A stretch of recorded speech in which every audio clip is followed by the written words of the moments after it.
2026 সাল 5 তারিখ 5ই আগস্ট বিকেল 3:11।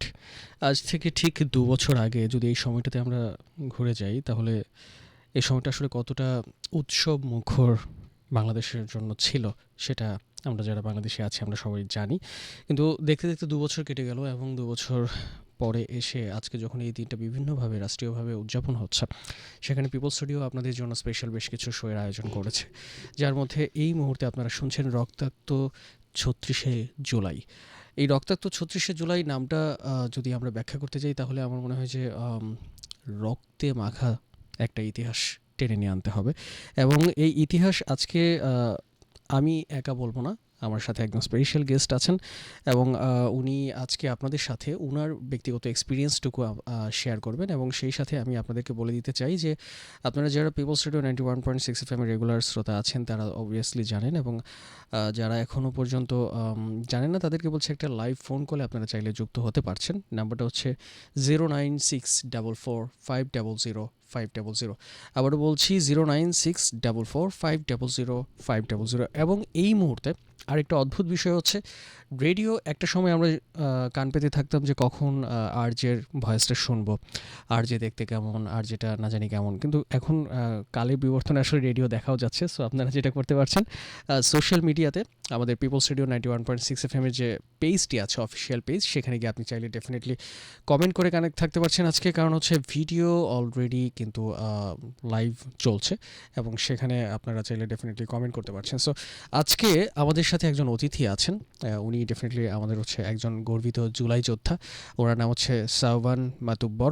এবং উনি ওনার জীবনের এবং মানে আমি যদি বলি যে একদম স্পেসিফিকভাবে জুলাই আন্দোলনকে ঘিরে আসলে ওনার যে ব্যক্তিগত এক্সপিরিয়েন্স, সেই লোমহর্ষক কিছু এক্সপিরিয়েন্স উনি আমাদের সাথে শেয়ার করবেন। এবং উনি যেখানে ছিলেন ওনার শিক্ষাগত যে যদি বলি যে উনি শিক্ষার্থী হিসেবে তখন ছিলেন, এখনও আছেন যদিও, সলিমুল্লাহ মেডিকেল, তাই না? রাইট, ওকে। যাই হোক, ফার্স্ট অফ অল হচ্ছে আপনি এখন কিসে পড়ছেন বা কী করছেন, বেসিক বিষয়টা একটু আপনার কাছ থেকে একটু জানতে চাইবো। আমি হচ্ছে sir Salimullah medical college Mitford হাসপাতাল, ওখানে এমবিবিএস ফাইনাল ইয়ারে আছি। ওকে। আর এই তো এখন আর স্টুডেন্ট হিসেবে আছি, এখনও ইন্টার্নশিপ শুরু হয়নি। আগামী বছর মেতে হচ্ছে আমাদের ফাইনাল প্রফেশনাল পরীক্ষা, তারপর ইন্টার্নশিপ। আচ্ছা, মাইক্রোফোনটা আর একটু কাছ থেকে হয়তো আমাদের একটু ক্লিয়ার শোনা যাবে। ইয়াস। যাই হোক, উনি আমার সাথে আজকে শোতে বসার আগে বেশ কিছু বিষয় আসলে শেয়ার করছিলেন এবং আমি আজকে আপনাদের সাথে সেই বিষয়গুলোই তুলে ধরার চেষ্টা করব। সময়টা এই মুহূর্তে আমি যদি ঘড়ির দিকে তাকাই, যে হলো যেহেতু 3:14 বাজে, আমাদের সময় কিন্তু হাতে খুব একটা নেই। আমরা ঠিক 4টা পর্যন্ত আজকে শোটা কন্টিনিউ করব। সো এই অল্প সময়ের মধ্যে আমরা চেষ্টা করব যতটুকু পারা যায় আপনার জীবন থেকে সেই এক্সপিরিয়েন্সটুকু জানার। আপনার যেমনটা বলছিলেন 16 তারিখ, তাই না? তখন 16 জুলাই। 16 জুলাই 16 জুলাইয়ে হচ্ছে আপনার একটা ঘটনা, মানে যে ঘটনাটা হয়তো আপনি আপনার ক্যাম্পাসে। আপনার জীবদ্দশায় আপনি ভুলতে পারবেন না আচ্ছা কখনো। আচ্ছা। তো সেই দিন আসলে সলিমুল্লাহ মেডিকেলে অনেক কিছুই ঘটেছিল, আমরা অনেকেই সোশ্যাল মিডিয়াতে বিভিন্ন জায়গায় জি দেখেছিলাম। জি। তো আপনি যেহেতু সেখানে প্রত্যক্ষদর্শী এবং ভিকটিম, সো ঘটনাটা আপনার কাছ থেকে জানতে চাই শুরু থেকে। আচ্ছা, এটা হচ্ছে মানে জুলাইয়ের যে আন্দোলনটা, এটা তো শুরু হয়েছিল অনেক দিন আগে। জি। তো এটা আমাদের ওরকমভাবে করতে পারেনি, কারণ আমাদের মেডিকেল ক্যাম্পাসগুলোতে অনেক স্টুডেন্ট কম থাকে ইয়েস। এবং ছাত্রলীগ অনেক করতো, আমাদের সাপ্রেস করে রাখতো। প্রত্যেক দিন রাতে একটা মিটিং কালচার ছিল, যে হচ্ছে সমস্ত কিছু নিয়ে আলোচনা করা বা হচ্ছে স্টুডেন্টদের ভয় দেখানো। তো কেউ যদি সাধারণভাবে একটু পোস্টও দিত, মানে যারা আন্দোলন করছে আন্দোলনের পক্ষে, তাদেরকে দেখা যাচ্ছে মার্ক করা হতো। তো আমাদের 16 তারিখে আন্দোলনটা মেনলি আমাদের ক্যাম্পাসে হয়। একটা দিনই আন্দোলন হয়েছে এবং ওইটাই খুবই রক্তাক্ত ছিল। আচ্ছা, আমাদের ছেলেদের তো মোটামুটি কন্ট্রোল করতে আপনার পেরেছিল। আপনাদের আন্দোলনটা তো মানে শান্তিপূর্ণ ছিল, মানে আপনি হ্যাঁ যদি হ্যাঁ, বলি যে শুরুটা আন্দোলনের ছিল, ধরনটা কীরকম ছিল, মানববন্ধন বা শুরুটা এরকম? ছিল এরকম যে একদিন সকালে আমাদের ছেলেরা না, শুধুমাত্র মেয়ে ব্যাচমেট যারা আছে তারা সিদ্ধান্ত নিল যে আমরা ভাইদের সাথে একাত্মতা পোষণ করে আন্দোলনের সাথে একটা র্যালি করব জাস্ট ক্যাম্পাসের মধ্যে। ওকে। ছোট একটা ক্যাম্পাস তো, ওরা সেরকম বের হয়ে গেল, শুধু মেয়েরা। তো এই মেয়েদের এই শান্তিপূর্ণ একটা র্যালিতে হচ্ছে ছাত্রলীগ এসে অত্যন্ত নোংরাভাবে আক্রমণ করছে এবং সবার চোখের সামনে, রাস্তায়, মাঠে। তো ওখানে অনেক মানুষজন ছিল, দেখছে। একটা ঘটনা এরকম খুবই ভাইরাল হয়েছে, যে সারা সোশ্যাল মিডিয়ায় দেখছেন। একটা হিন্দু ভাই ছিল আমাদের ক্যাম্পাসে, তন্ময় দাস। তো আচ্ছা। ও হচ্ছে আমাদের এক হিজাব পরা আপু হচ্ছে আন্দোলনে ছিল, তো ওনার হিজাবটা টান দিয়ে খুলতে চেষ্টা করছে। ইয়েস।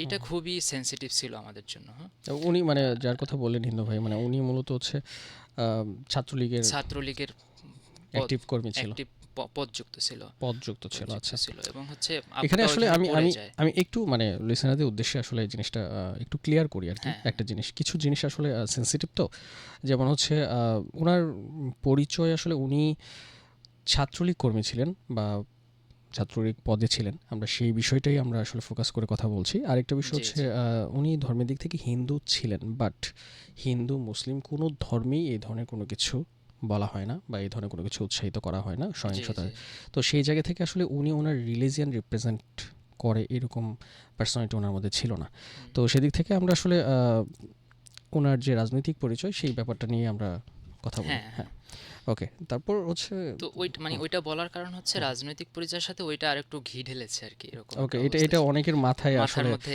আচ্ছা, আচ্ছা, করেছে। আচ্ছা। তো এই পরে হচ্ছে মানে আমাদের যে ছেলেরা আছে তারাও আন্দোলনে নামলো এবং ওকে। নামার সাথে সাথে এতক্ষণ মারামারি হয়েছিল না, কিন্তু হুম, ছেলেরা আসার পর একটা মারামারি হয়েছে। হুম, তো হুম, ইট পাটকেল লাঠি সোটা নিয়ে মারামারি, আমাদের ব্যাচমেট অনেকজন হচ্ছে আহত হয়েছে। হুম, এবং সবচেয়ে খারাপ জিনিস হলো মানে আহত হয়ে যে চিকিৎসা নিতে গেছে এবং যারা চিকিৎসা সাহায্য করতে ওদের ধরে ধরে হুম। হাসপাতালে নিয়ে গেছে, ওদেরকেও আবার ওইখানে মারা ইয়েস, হয়েছিল। ভিডিওতেও অনেক জায়গায় এরকম হ্যাঁ ছিল। ছিল। হ্যাঁ। তো হাসপাতালগুলোর অবস্থা খুবই খারাপ ছিল এবং যারা চিকিৎসা দিত তাদের মধ্যে খুব ভয় কাজ করতো যে আসলে এমন হয়েছে যে জুলাই যোদ্ধারা আহত হয়ে আসছে, চিকিৎসা দেওয়া যাবে না, এরকম উপরে ওকে। থেকে নির্দেশ দেওয়া ছিল। যদি কেউ গোপনে চিকিৎসা দিতে চাইতো বা হচ্ছে একটু সহমর্মিতা দেখাতে চাইতো, হুম, হুম, সেক্ষেত্রে দেখা যায় যে উপর মহলে যে দায়িত্বশীল থাকতো ছাত্রলীগের বা হচ্ছে দলীয় যে লোকগুলা হুম, ছিল ডাক্তার, হুম, তারা হুম। খুবই প্রেশার ক্রিয়েট করছিল। ওকে। তো এরপরে হচ্ছে আমরা ওই ক্যাম্পাসে মারামারির পরে সন্ধ্যায় তো হলগুলো দখল হয়ে গেল। আমরা হলে আর ফিরতে পারলাম না, ক্যাম্পাসে যে পোশাকে ছিলাম ওই পোশাকই এবার আমাদের যে যেথায় পারে চলে যাইতে হয়েছে। তো আমার মনে আছে ওই দিন হচ্ছে আমি আর দুইটা ফ্রেন্ড হুম, হুম। রাতে মিটফোর্ড থেকে বাবুবাজার ব্রিজ হয়ে ওপারে আসছি, আমাদের যেটা কেরানীগঞ্জ। ওকে। কেরানীগঞ্জ আমার এক ফ্রেন্ড একটা কোচিনে ক্লাস হুম, নিত। তো রাতে ওই কোচিনের মালিককে বলে কোচিনে আমরা হচ্ছে ওই মেঝেতে একটা ব্যবস্থা করে থাকার চেষ্টা করছি। তো আচ্ছা। ওইটাও সহজ ছিল না, কারণ ওই যে মানে যে ভবনটায় কোচিং সেন্টার ওইটা হচ্ছে আওয়ামী লীগের একজন ওনার। ও। তো ওনার ছেলে আবার আমাদের দেখছে আমরা রাতে ওইখানে ৫-৬ জন নাচি। আচ্ছা। তো সারা রাতে ওরকম ঘুম হয়নি, এক পোশাকে ফ্লোরে কাটিয়েছি। তারপরে কোনো মতে সকালে উঠে আমরা পদ্মা হয়ে ভেঙে ভেঙে, গাড়ি চলতে দিত না, ডাইরেক্ট গাড়ি ছিল না। তো ওই সময় খুলনা যায় পৌঁছায় কোনো মতে। ওটা ওই যখন মানে বাড়িতে যাচ্ছিলেন সেটা কত তারিখ? বাড়িতে গেছি আমরা হলো ১৭ তারিখ, পরের দিন পরের ঘটনা দিন। ঘটার হ্যাঁ হ্যাঁ, ১৬ তারিখ জাস্ট রাতটা আন্দোলনটা হচ্ছে হলো। আপনারা সেখানে রাতটা সেফটির ছিলাম জন্য। হ্যাঁ। ছিলাম তারপরে হচ্ছে সকালে বাড়িতে বাসা থেকে টাকা এনে তারপর হচ্ছে আমরা খুলনা গাড়ি গিয়েছি। ঘোড়া না থাকে আপনারা মানে গিয়েছিলেন কিসে? ওটা ওই কেরানীগঞ্জ থেকে ওপারে মাওয়ার বাদ যায় কিছু, আচ্ছা। সেলফি টেলফি ওরা হচ্ছে ভাঙা ভাঙা যায়, তো মাওয়া পর্যন্ত গিয়েছি, ওখান থেকে আবার কিছু লোকাল বাস পদ্মা সেতুর ওখান থেকে ছাড়ে ওপার হুম, যাওয়ার হুম, জন্য। হুম। তো পদ্মা সেতুর ওপারে গিয়ে এরকম ভাঙা ভাঙা ভাঙা ভাঙা কয়েকটা বাস চেঞ্জ করতে হয়েছে। আপনাদের মানে রাস্তায় যখন যাচ্ছিলেন বাড়ির পথে, হুম হুম। যদিও ক্যাম্পাস আপনাদের সবথেকে সেফটির একটা জায়গা, তাই না? হ্যাঁ হ্যাঁ। যে ক্যাম্পাসের স্টুডেন্টরা নিজেদের সবচেয়ে সেফ ফিল করে যে আমার জায়গা, আমাদের জায়গা। তো সেখান থেকে আপনাদেরকে মানে এক পর্যায়ে বিতাড়িতই করা হলো।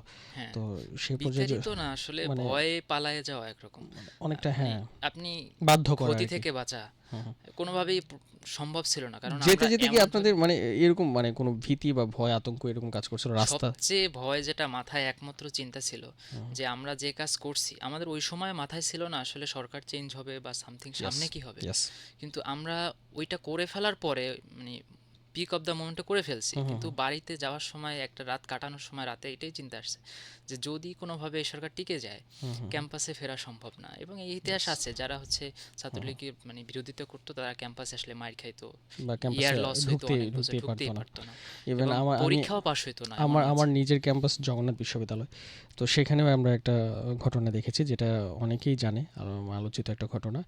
এক বোন হচ্ছে উনি আমাদের শিক্ষার্থী, উনি হুম হুম ছাত্রলীগ বা সরকারের বিষয় নিয়ে হুম কিছু হুম। লেখালেখি করেছিল এবং হ্যাঁ হ্যাঁ, আমি পরবর্তীতে, এটা শুনছি হ্যাঁ, শুনছি। পরবর্তীতে ওনাকে হচ্ছে কারাগারে ছিল অনেকদিন। কারাগারে ছিল অনেক হ্যাঁ দিন যাবৎ। অথচ মানে জাস্ট একটা কলাম লেখার জন্য। হুম হুম মানে এগুলো কিন্তু একটা সময় আমরা দেখতাম, যেমন আমাদের বিদ্রোহী কবি কাজী নজরুল ইসলাম, হুম উনি ওনার লেখনীর কারণে ওনাকে ধরে নিয়ে জেলে নিয়ে যাওয়া জেলে হয়েছে, নিয়ে যাওয়া অনেক হতো। লেখা বাজেয়াপ্ত করা হ্যাঁ, এই হয়েছে। এই জিনিসগুলো কিন্তু ঐতিহাসিক ঘটনা ছিল, কিন্তু হুম, এরকম বর্বরতা যে আসলে নিজের দেশে এভাবে আসলে হবে, এটা হ্যাঁ, নিজের এই জনগণের উপরে। আবার এই সময়ে এসে, এই আধুনিক যুগে এসে। হ্যাঁ, ওইটা তো ব্রিটিশরা এই হ্যাঁ, সাপ্রেসটা করছে, ইয়েস, কিন্তু বাংলাদেশের মানুষের, বাংলাদেশের জনগণের উপর এরকম ইয়েস, সাপ্রেশন খুবই ব্রুটাল ছিল। ইয়েস। তারপরে আমরা ওই পোস্ট তো দিতামই না, দিলে হতো কি রিজিওনাল যে বড় ভাইরা ছাত্রলীগে থাকতো ওনারা ডেকে ডেকে রাতে নিয়ে হচ্ছে পোস্ট ডিলিট কর, কেন দিয়েছিস, হ্যাঁ পোস্ট গ্রেড করে হলে সমস্যা হবে, সমস্যা একটা হবে, হ্যাঁ কমেন্ট। হ্যাঁ, এবং এটা তো অনলাইনে থ্রেটই দিত। আর এক একটা আলাদা আলাদা গ্রুপ ছিল, গ্রুপে খুবই বাজেভাবে থ্রেট দেওয়া হতো, ইয়েস। লিস্ট কর, হ্যাঁ এটা দেখে নিব, এটা কে দেখতো, হ্যাঁ। সো একটা মানসিক প্রেশার থাকতো সবসময়। আর সবচেয়ে বেশি পুরো আন্দোলন জুড়েই ছিল, আমরা আসলে 5 তারিখ 4 তারিখও জানতাম না আসলে সরকার কলাপস করবে বা সামথিং কিছু, কিন্তু সবসময় একটা ভয় থাকতো কেরিয়ার। আমরা মিডল ক্লাস ফ্যামিলি থেকে উঠে আসা, অনেক কষ্ট করে মেডিকেলে চান্স পাওয়া, সেখান থেকে যদি 2-3 বছর এমনি চলে যায় বা ইয়েস, হচ্ছে কোনো কেরিয়ার, পরিবারের জন্য এটা খুবই মারাত্মক একটা বিষয়। ইয়েস। মেডিকেলি বিষয়টা না, মানে আমি যদি একটু এই জায়গাটাও আমি তুলে ধরার চেষ্টা করি, কারণ হয়তো অনেক জেনারেল লাইনে যারা আছে তারা হয়তো বিষয়টা বুঝতে পারবে না। আমি সামহাও যেভাবে হুম হোক হুম একটু টাচে আছি, বা এরকম অনেক মেডিকেলের স্টুডেন্টদেরকেও আমি আমার প্রোগ্রামে হুম আনার হুম ফলে অনেক কিছু আমার যেহেতু জানা, সেদিক থেকে আপনি ডেফিনেটলি আমার থেকে বেটার জানবেন যে একটা মেডিকেলে চান্স পাওয়ার জন্য একটা স্টুডেন্টের আসলে কত কিছুর মধ্যে দিয়ে যেতে হয়। হুম হুম তারপর আবার চান্স পাওয়ার পর যেটা হয় যে অনেক সময় ইউনিভার্সিটি লেভেলে ভাই ব্রাদাররা যেটা বলে যে একবার জাস্ট চান্স পাও, লাইফ সেটেল। সেটেল বাট আসলে। মেডিকেলের ব্যাপারটা, চান্স পাওয়ার পর লাইফ আরও বেশি মনে হয় যে নদী থেকে সাগরে পড়লাম। সাগরে বললাম, ইয়াস। ঠিক। এটার পর টার্ম, এটা ওটা, হুম মানে এগুলো প্রেশার তো আছেই। এটার পর আবার ইন্টার্নশিপের পর ব্যাপারটা এরকম নয় যে আপনি একটা প্রফেশনাল ডিগ্রি পেয়েছেন তার মানে আপনার ক্যারিয়ার বাংলাদেশে একদম সেফ। হুম ব্যাপারটা এরকমও নয়। এফসিপিএস কমপ্লিট করতে গিয়ে এবং সেটা করার পরও একটা পর্যায়ে গিয়ে দেখা যাচ্ছে যে মানুষ মেডিকেল লাইনে খুব একটা শাইন করতে পারছে না। হুম বাংলাদেশে আসলে এই জিনিসটা এত বেশি চ্যালেঞ্জিং, অনেকেই আমরা হুট করে বলে ফেলি না যে আজকালকার ডাক্তার কসাই, আজকালকার ডাক্তার এটা ওটা, মানে এই ধরনের ট্যাগ লাগিয়ে ফেলি হুম হুম। হয়তো বিচ্ছিন্ন কিছু ঘটনাকে কেন্দ্র হ্যাঁ করে। হ্যাঁ। কিন্তু একটা মেডিকেলিয়ানের জার্নি আসলে কত টাফ, মানে খুবই টাফ, খুবই টাফ। এবং এই মানুষটা যে দুপুরে তার একটা লাঞ্চের টাইম আছে, এই মানুষটা একটা মিনিমাম একটা নামাজের টাইম আছে, বা একটা এই বিষয়গুলো রুটিন থেকে বের করে আনা খুব টাফ হয়ে যায় হুম হুম। যখন অবশ্যই।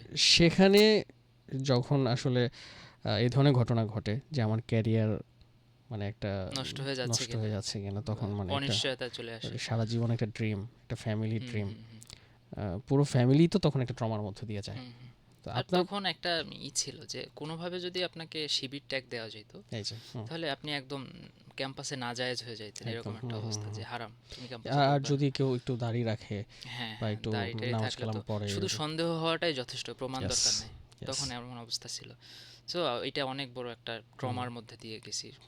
এরপরে খুলনা যাওয়ার পর তো আরও অবস্থা খারাপ ছিল। খুলনার আন্দোলন মোটামুটি অনেক শহর থেকে শান্তিপূর্ণ ছিল। আমরা হচ্ছে তাও প্রত্যেক এলাকায় রাতে রাতে রেড হইতো, যে আমি হচ্ছে গিয়ে একটা মেসে ছিলাম। তো মেসে থাকলে দেখা যায় মেসগুলা প্রধান টার্গেট করতো, কারণ ওইখানে সব শিক্ষার্থীরা থাকতো বা থাকতো।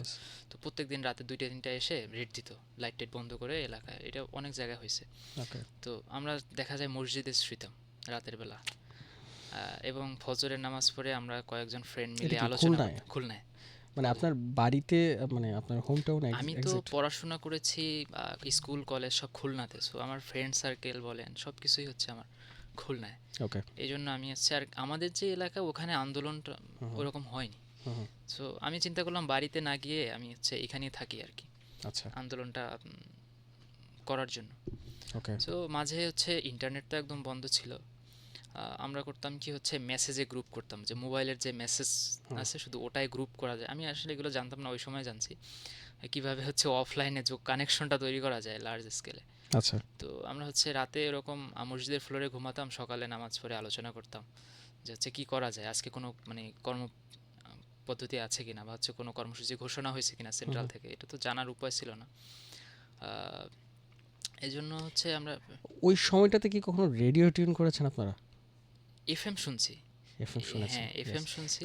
আর মাঝে মাঝে হচ্ছে ওই কিছু ফ্রেন্ডের বাসায় টিভি থেকে কিছু নিউজ আসতো। তো টিভিতে যে চ্যানেলগুলো চলতো আসলে ওরকম কোনো অথেন্টিক নিউজ আসতো না। ওই সময় সবই ছিল কেমন জানি একটা বায়াসড, যমুনা টিভিটা হাইপ তুলেছিল। হুম, হুম, হুম। তো তাও সম্পূর্ণ ওরকম সম্পূর্ণ চিত্র না। আসতো না সব জায়গা থেকে, শুরুতে এতটা আসেনি আরকি। আসতো না। হুম, তো আমাদের ঢাকা ভার্সিটির যে ফ্রেন্ডরা ছিল খুলনার, ওদের মাধ্যমে কিছু নিউজ পাইতাম। আচ্ছা। তো ওইভাবে আলোচনা করে প্রত্যেক দিনের কর্মসূচি কখন শুরু হবে, কিভাবে হবে, কোথায় থেকে শুরু হবে, এটা হুম, হুম, আলোচনা করতাম আমরা। তো একবার একদিন মনে আছে আমার সবচেয়ে মানে খুব ভয়ের একটা দিন গেছে, সেটা হলো শুক্রবার ছিল। হুম, হুম। তো আমাদের কথা ছিল সকালবেলা একটা গ্রুপ গিয়ে সবাইকে অ্যারেঞ্জ করবে, সরাই সিটাই থাকবে। তো একত্রিত হইতে দিত না সব জায়গায়, ধরেন হ্যাঁ। সরাই সিটাই দিত। তো ওইটাকে সব এক জায়গা করা। তো আমরা সকাল সকাল চলে গেছি 10টা দিকে, কিন্তু অনেকে আসে নাই। হুম, তো এখন অল্প কয়েকজন মানুষ ছিলাম আমরা, মানে খুব বাচ্চা বাচ্চা কয়েকটা মানুষ আসছিল, কয়েকজন আন্টি আসছিলেন। তো তারা বিচ্ছিন্নভাবে দাঁড়াইছিল, আমি চেষ্টা করলাম কি সবাইকে এক জায়গায় নিয়ে এসে একটা জড়ো করা। তো ওই সময় একটা পুলিশ অফিসার ছিলেন ওইখানে। আচ্ছা। আহ, আহ, আমি আর আমার দুইজন ফ্রেন্ড ছিলাম শুধুমাত্র সিনিয়র, মানে আমরা ঢাকা থেকে স্টুডেন্ট হয়ে গেছি, এই জন্য হচ্ছে আমাদের ওরকম একটু ছিল, হুম, হুম। প্লেস ছিল, মানে মানতো আর কি যে হচ্ছে সিনিয়র হিসেবে। তো আমাদের ওরকম একটা গ্রুপ তৈরি করছি, এখন আমাকে টার্গেট করছে যে তুমি আসো। হুম, তো হুম। আমার মনে আছে আমি এরকম হাত উঁচু করে হচ্ছে পুলিশের কাছে গেছিলাম। তো এখানে এক এটা ম্যাম, খুলনায়? খুলনাতে, হ্যাঁ। ওকে। শুক্রবার রাস্তা রাস্তা একদম ফাঁকা, কোনো হুম, লোক হুম। নেই। আমি তখন চিন্তা করতেছিলাম যে এখন যদি আমাকে গ্রেপ্তার করে নিয়ে যায়, আমার আন্দোলন এখানে, আমার লাইফই শেষ হয়তো। ইয়েস। এবং আমার সবচেয়ে চিন্তা ছিল যে আমার মা হচ্ছে খুবই দুর্বল মনের হুম। মানুষ, উনারা কোনোভাবে তখন কি যদি। খুলনায়, মানে উনারা তখন মা কোথায় বাবা, আপনার না না ফ্যামিলি? তারা গ্রামে। আচ্ছা, মা বাবা গ্রাম কি গ্রামে, আপনার গ্রাম কোথায় আপনি? বাগেরহাট মোরেলগঞ্জে। ওকে, আর বুঝতে আমি পারছি। হচ্ছে খুলনাতে আছি ওই সময়, আচ্ছা। 17 তারিখের যেহেতু পর থেকে ফ্রেন্ড সার্কেল সব সবই খুলনাতে। ওখানে আছে, এবং হ্যাঁ আপনি যেটা করলেন, মানে যেটা বুঝতে পারলাম আপনি এতটুকু কথায়, যে মোরাল অফ দ্য স্টোরি, যে আপনি সলিমুল্লাহ মেডিকেলে যেটা ফেস করলেন, হুম, তারপর হচ্ছে সেফটির জন্য ব্যাপারটা এরকম না আমি বাসায় গিয়ে বসে থাকবো না আমার না না, সেফটির জন্য। সো আন্দোলনটা কোত্থেকে সেফলি করা যায়, হ্যাঁ হ্যাঁ, সেই সেফটিটা আপনি খুঁজেছেন। অবশ্যই। আমি যদি এবং ঢাকাতে সেফলি থাকতে পারতাম তাহলে ঢাকাতেই হয়তো ইয়াস, নেক্সট দিনে ওকে, ওকে, করতে পারতাম, গট কিন্তু ইট। আসলে ওরকম থাকার জায়গা ছিল না এবং দেন সেফটি নাই ঢাকাতে। খুলনায়, আর এবং এমনি হচ্ছে আপনার হচ্ছে যদি বলি তখন মানে এমন তো নয় ব্যাপারটা যে কোনো রাজনৈতিক দল বা কোনো কিছু এরকম বিষয়টার সাথে ইনভলভ, নাকি আপনারা সাধারণ জনগণ যেভাবে আসলে জিনিসগুলোকে। এইটা আসলে আমরা যখন আন্দোলনটা করছি, হুম, হুম, তখন আমাদের নিজেদের ফ্রেন্ড সার্কেলের মধ্যেও তো অনেকে রাজনৈতিক দর্শন থাকে বা হুম, হচ্ছে বাট সেটাকে ই থাকে। পেছনে রেখে সবাই। আসলে এইটা আমরা তখন কেউ চিন্তাই করি না যে ও ইয়েস, আসলে ছাত্র দল করে, শিবির করে, নাকি ইয়েস, হচ্ছে সাধারণ ছাত্রী। আমরা আসলে ওই সময় সবাই টেনশন ছিল কিভাবে আন্দোলনটা করা যায়। ট্রু। হ্যাঁ, আমি আসলে ওই সময় দেখতাম বৃদ্ধ মানুষ, মায়েরা, বাবারা যারা আসতো সবাই, হুম, মধ্যবয়স, কম বয়স থেকে সবাই আসতো। হুম, হুম, তো ওই সময় আসলে আমার মাথায় চিন্তাই আসে না রাজনৈতিক পরিচয়টা আসলে কি। ইয়েস, এটা আমি বুঝছি যখন হচ্ছে মানে অভ্যুত্থান হয়ে গেল, পরে হচ্ছে ওকে, বিভিন্ন ওকে, ভাগটা, তখন আমি বুঝছি যে আসলে এদের মধ্যেও ভাগ ছিল, সবাই এক হুম, উদ্দেশ্য হুম, নিয়ে আসছে হুম, বলে হুম, হুম, আলাদা করা যায় না। ইয়েস, তো আমাদের ফ্রেন্ডদের মধ্যে অনেকে শিবির করতো, মানে আমি লাস্টের দিকে এসে জানছি যে হুম, আমি তো সংগঠনের সাথে যুক্ত। ওদের কাছে আমি এটা কেন হাইলাইট হয়েছে, ওই শিবিরের মধ্যে জানি অফলাইন কানেকশনটা অনেক বেশি ছিল। ওকে, ওরা মানে ম্যানেজ করতে পারতো খুব তাড়াতাড়ি, আচ্ছা, কারণ ওদের সাপ্রেস ছিল, ওদের মানে মনে হয় প্র্যাকটিসটাই ওরকম ছিল। ইয়া, হ্যাঁ, হুম, তো ওদের মাধ্যমে আমি মানে ওদের উপস্থিতিটা অনেক টের ওকে। পাওয়া গেছে। আপনি ব্যক্তিগতভাবে কোনো না, আমি রাজনৈতিক দলের এখন সাথে নেই? পর্যন্ত কোনো মানে ওকে। যুক্ত নাই। আচ্ছা, যাই হোক, মানে এখানে মানে আমি যদি একটা জিনিস বলি, যে আপনার আন্দোলনের আরও বেশ কিছু স্টোরি হয়তো হ্যাঁ, এখনো আচ্ছা বলা আচ্ছা, বাকি হ্যাঁ, আছে, আমরা সেখানেও যাব। মানে আপনার ফ্যামিলির উপর তখন তো একটা ট্রমা যাচ্ছে। আপনি, অবশ্যই ওইটা তো হ্যাঁ, আলাদাভাবে। আপনার ফ্যামিলি আপনাকে বাধা দিচ্ছিল কিনা, বা হচ্ছে বোঝাচ্ছিল কিনা? হয় না যে মায়ের হুম কোল তো হুম আসলে খালি হলে এটা কেউ হুম হুম, নিতে পারবে না, এটা হ্যাঁ, স্বাভাবিকভাবেই তারা মানা করে। কিন্তু সেই সময়টা আপনার ফ্যামিলির সাথে আপনার কেমিস্ট্রিটা বা গল্পটা কেমন ছিল? ছোট করে এটা জাস্ট এটা। হ্যাঁ, আমার মা বাবা তো মানে অনলাইনে ওরকম কানেক্টেড হুম, না, হুম, তারা বৃদ্ধ মানুষ।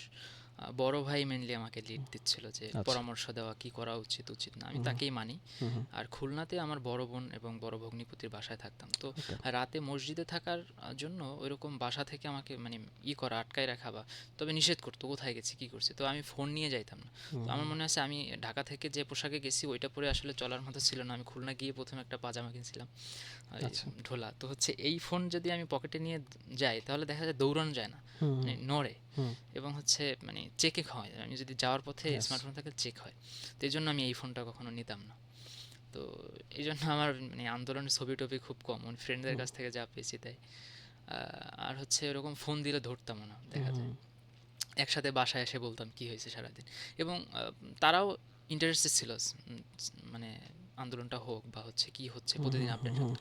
কিন্তু সবচাইতে ছিল আমার হচ্ছে একটা সময় আন্দোলনটা থেমে গেছিল মাঝখানে। ইয়েস, যে হচ্ছে কি যখন হবে না পাবলিক হবে, বিশ্ববিদ্যালয় থেকে সব হল সব থেকে উঠে যখন, গেছিল, হ্যাঁ হ্যাঁ বন্ধ হ্যাঁ, হয়ে গেছিল, তখন প্রাইভেট ভার্সিটি নেমে আসছে, তখন ইয়েস, কিন্তু আলটিমেটলি মানে আমরা ঘরে চলে গেছিলাম। তো হুম ওই টাইমটা আমি গ্রামে চলে গেছি। তারপরে আবার দেখা যায় যে হচ্ছে 2 তারিখ 3 তারিখ আন্দোলন শুরু হয়েছে হুম আগস্টের। তো ওই সময় আমি হচ্ছে 2 তারিখে বাসা থেকে আসতে যাব, 2 দিনের জন্য মানে বাসায় ছিলাম মনে হয় গিয়ে। হুম তো আসতে যাব, তো মা তো খুব কান্নাকাটি জুড়েছে যে, তো ওই সময় তো প্রচুর মরতেছিল, ঢাকাতে হুম অবস্থা খুবই খারাপ। ভিডিওগুলো মা দেখছে, মানে এমনি তো আমি বাসায় যাওয়ার হুম, পর স্মার্টফোনে দেখছে সব। খুব স্বাভাবিক, মায়ের মন হ্যাঁ, খুবই আসলে ভয় পেয়েছে মানে। এবং আমার পরিবারে আমি একাই ডাক্তার হচ্ছি, সো অনেক রিস্ক।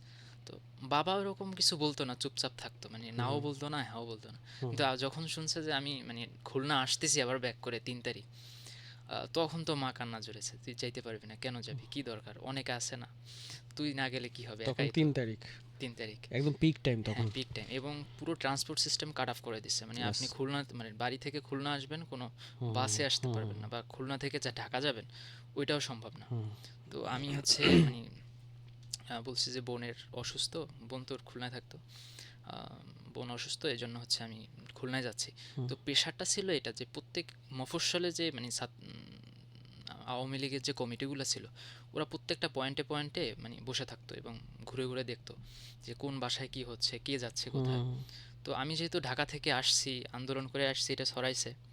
এবং আওয়ামী লীগের যে আশেপাশে বাড়ির নেতারা ছিল তারা বলছে, হ্যাঁ খুব আন্দোলন করতেছো, সরকার পতন ঘটাবা, হ্যাঁ, হুম হুম, এবং শিবির করো তোমরা, এগুলো অনেক ট্যাগিং হয়েছে। এটা একটা মানসিক প্রেশার, সামাজিক একটা প্রেশার। তো আমি যেদিন আসি তখন আমার বাইক ভাড়া করে দেয় বড় ভাই, আচ্ছা, যে তুই বাইকে করে যা, তাছাড়া ট্রান্সপোর্ট নাই আর। তো ওইটা দেখছে অনেকে, দেখার পর ভাইকে খুবই হুমকি ধমকি দিয়েছে এলাকায়। মানে সে আমাকে তখন বলে নাই, মানে আন্দোলনের পরে বলছে যে এলাকায় আমার ওকে, অবস্থা খুবই খারাপ হয়েছে, মানে তখন বললে হয়তো আপনি মানসিকভাবে দুর্বল হয়ে যেতেন দুর্বল হয়ে যেতাম। সেদিক থেকে। ভাই তাহলে মানে, মানে হয় না যে আমরা আসলে আন্দোলনের ফ্রন্টে যারা আছে তাদেরকে নিয়ে আমরা কথা বলি, তাদেরকে নিয়ে আমরা দেখা গেছে যে ভাইকে নিয়ে আজকে কথা বলছি, কিন্তু কিছু হিরো আছে যারা আসলে পিছনে থাকে। পেছন থেকে আসলে কাজ করে হুম, এবং তারা কখনো ক্রেডিটটাও নিতে চায় না। হুম, তো সেদিক থেকে সেলুট তাদের জন্য, হুম। ডেফিনেটলি। তো আমি হচ্ছে আসার সময় মায়ের সাথে একটু মানে উঁচু গলায় কথা বলছিলাম, আমার যাইতে হবে, আটকাইতেছিল। আচ্ছা, তো যেদিন 5 তারিখে স্বাধীন হয়ে গেল, আমি মাকে প্রথম ফোন দিয়ে সরি বলছি, মা যে সরি মা, তোমার সাথে খারাপ ব্যবহার করছি, আমি কখনো করি না, কিন্তু সফল হয়েছি আসার জন্য। যাক, তো মা কান্না করে দিছিল ওই সময় যে বাবা তুমি বেঁচে থাকো। তো এটাই আর হচ্ছে, ওইটা মানে তো লাইফের মানে আপনার আমার জীবনের জীবনের সবচেয়ে বেস্ট মোমেন্ট এই একটা মাস বলা যায়, ওকে, একটা স্মৃতি হিসেবে, এটা কখনো ভোলার না। তো আসার সময় একটা স্মৃতি আছে, সেটা হলো আমি কাটাখালী থেকে খুলনা আসবো, প্রচুর বৃষ্টি হচ্ছিল, হুম হুম এবং মাঝখানে বাগেরহাটের অঞ্চলটা ওই সময় প্রচুর আন্দোলন চলে, তখন আর কোনো ছাত্র ছিল না। তখন দেখা যায় মানে এখন বুঝি আমি, হুম হুম, জামাত এবং তোমার আপনার হচ্ছে বিএনপি, ওকে, এদের লোকই বেশি ছিল, মধ্যবয়স্ক মানুষ আমি হুম বেশি হুম, দেখছি। তো ওইখানে এসে নেমে তারপর হচ্ছে আমি একটা মোটরসাইকেল চেঞ্জ করলাম, আবার চেঞ্জ করে তারপর হচ্ছে গেছি। কিন্তু খুলনা এসে নেমে ওই ভাইটা আমার কাছ থেকে কোনো ভাড়া রাখেনি, যে আচ্ছা, ভাই আপনার কাছে, কিন্তু সাধারণ সময় হলো হয়তো 400 টাকা রাখতো। ইয়েস, তো আমার খুব মানে তখন নিজেরই মনে হয়েছে আমি হিরো, বা আই এম ডুইং মানে, সামথিং বেটার। মানে তো এই খুবই, এই যে প্রাইডটা, মানে হ্যাঁ এটা হ্যাঁ আসলে ওই মোমেন্টে বা ওই কাজটাতে যারা সরাসরি ইনভলভ ছিল তারা ছাড়া হ্যাঁ, আসলে কেউ ফিল করতে ফিল পারবে না। করতে পারেন। আমি নস্টালজিক হয়ে যাচ্ছিলাম আপনি যখন কথাগুলো বলছেন আর কি। মানে আমার আমার এক্সপিরিয়েন্সগুলো মানে সেম, হ্যাঁ, মানে কারণ ও তখন না একটা অদ্ভুত ব্যাপার ছিল। আমি এমন একদিন হয়েছে আমার এক ফ্রেন্ডের নিয়ে বের হুম হয়েছি, হুম আমি তার নামটা মেনশন করতে যাচ্ছি না। আহ, সে অর্ধেক পথে বলতেছে যে দোস্ত আমি না যাই, ঠিক আছে। আমি বলছি সমস্যা কি, চল আরও তো মানুষ যাচ্ছে, তাদেরও তো রিস্ক আছে। পরে ও বলতেছে চল ব্যাক করি, না যাই, মানে মনে হচ্ছে একটু আজকের সমস্যা বেশি হতে পারে। হুম পরে ও বললাম আচ্ছা ঠিক আছে তুই যা। পরে আমাকে বলতেছে তুইও যাইস না, আমি বলছি আচ্ছা আমি একটু সামনে থেকে ঘুরে চলে আসবো, তুই যা। তো ওকে আমি মানে বাসায় বললাম যে তুই চলে যা, দেন আমি হচ্ছে গেলাম হুম মিছিলটাতে। আমি ঢুকলাম, মিছিল বলতে মানে স্লোগান হচ্ছিল না, হুম। সবাই বলছিল যে এটা 5 তারিখ সকালে, 5 তারিখ একদম সকাল, 5 তারিখ সকালে। আচ্ছা আচ্ছা। তখন তো থমথমে একটা অবস্থা, কেউ আসলে অনেকেই বেরোচ্ছিল হ্যাঁ না, বুঝে অনেকে উঠতে বেরোচ্ছিল, পারছিল না হুম কেউ। আবার যেদিকে যাচ্ছিলাম মিছিল বলতে ওইখানে মাত্র ৫ থেকে ৭ জন এরকম ছিল হুম, হেঁটে যাচ্ছে। তো আমাকে একজন বলল যে, "আপনি এটাতে যোগ দিয়েন না। এখানে আরও ২-১ জন যোগ দিলে এটা বড় হয়ে যাবে। এরা হ্যাঁ, ৩-৪ জন যাচ্ছে, আপনি সিঙ্গেল এদিক দিয়ে যান, এদিক দিয়ে গিয়ে হ্যাঁ, মিন্ট হ্যাঁ, রোডের ওখানে একটা বড় মিছিল আছে ওইখানে যোগ দেন। হুম, তা না হলে আপনাদের মাঝখানে আটকাবে।" ধরে ফেলবে, ধরে ফেলবে। এভাবে আ আন্টি মানে মা খালার মতো একদম নিজেদের মনে হচ্ছিল যে নিজেদের আত্মীয়। তারা হচ্ছে রাস্তায় আমাদেরকে গাইড করলো। হ্যাঁ? আমরা হ্যাঁ, এভাবে গিয়ে ঘুরে গিয়ে জড়ো হয়েছি। তো রমনার ভিতর দিয়ে পার্ক টপকিয়ে হুম, ওই দিক দিয়েও গিয়ে ঢুকে, হ্যাঁ? তো যেটা হলো যে আমি কাউকে চিনি না। কেউ আমার পরিচিত না। কিন্তু সবার মানে কথার যে অ্যাকসেন্স হুম, বা যেই টপিকে কথা বলা সবকিছু এক। এক, উদ্দেশ্য এক, চাওয়া এক, স্বপ্ন এক। মেন্টালিটি এক। হ্যাঁ, মনে হচ্ছে একই পথে হাঁটছি। অনেক দিনের চেনা সবাই। ওই এবং দৃশ্যটা বাংলাদেশে আর হ্যাঁ, কখনো আসবে কিনা আমি জানি না। এবং না আসুক, না আসুক, না হ্যাঁ, আসুক। কখনোই এটাই না চাওয়া। আসুক। কোনো দেশেই কখনো আর এটা না হুম, আসুক। এবং সত্যি মানে আমি এরকম ফিল আমার মনে হয় না আমার পৃথিবীতে আমি কখনো পাবো। যেদিন হচ্ছে শাহবাগে মোড়ে যখন হচ্ছে নিউজটা যখন হুম, সবাই পেলো আরকি। সবাইকে ফুল ছিটাচ্ছে উপর থেকে। হুম, একটা ফুট ওভার ব্রিজ ছিল। সেখান থেকে ফুল ছিটাচ্ছে। আমি যখন হেঁটে যাচ্ছি সবাই ফুল ছিটাচ্ছে। আর একজনের সাথে কোলাকুলি করছে। ঠিক আছে? কেউ কাউকে চিনে না। ৫ তারিখের দৃশ্যটা আলাদা। আমি মানে একটু কেউ বলব কিন্তু সেটা। কাউকে চিনে না এখানে। কেউ চেনে না। কোলাকুলি করছে, আনন্দ করছে। যে পেয়ারা বিক্রেতা, "মামা পেয়ারা নেন।" ঢিলায় পেয়ারা দিচ্ছে। ঠিক আছে? হ্যাঁ, হ্যাঁ, মানে হ্যাঁ। এরকম একটা অবস্থা। কি যে আনন্দ! ৫ তারিখে এটা আমার মনে আছে। ৫ তারিখে আমরা ওহ মাই হচ্ছে গড! মানে আমি ৫ তারিখ তার আগে হচ্ছে একটা ঘটনা আছে সেটা হলো খুলনায় যে সংঘর্ষটা একদিনই সংঘর্ষ হয়েছে খুলনায়। ওইদিন আচ্ছা, আচ্ছা, পুলিশ ২ জন মারা গিয়েছিল।